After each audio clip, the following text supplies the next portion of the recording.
लाडकी बहीण योजनेचं अनुदान 2100 रुपये करण्याचा अधिवेशनात फैसल्याची शक्यता। महिला दिनी मिळणार 2 हप्त्यांचे पैसे। शंभू राजांची बदनामी करणारं साहित्य हद्दपार करा। नाटक, कादंबऱ्या, सिनेमा हद्दपार करा।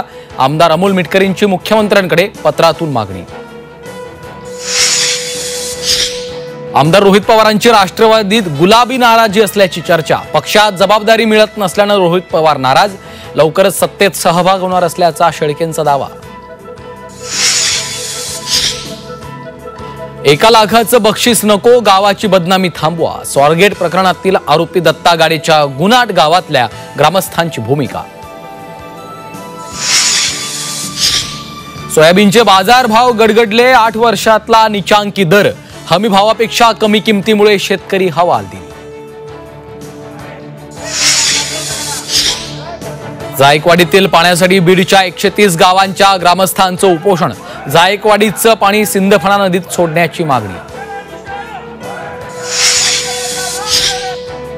रायगडच्या हरिहरेश्वर मधील समुद्रात पिकअप टेम्पो अडकला। भरतीचं पाणी वाढल्यानं टेम्पो समुद्रात। स्थानिकांकडून टेम्पो बाहेर काढण्याचे प्रयत्न।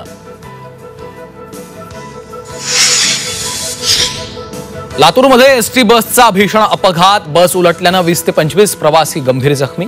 अपघाताची घटना सीसीटीव्हीत चित्रित। आणि वेंगुर्ला गावात ग्रामदैवत सातेरी मंदिरात किरणोत्सव। अलौकिक सोहळा अनुभवण्यासाठी भाविकांची गर्दी।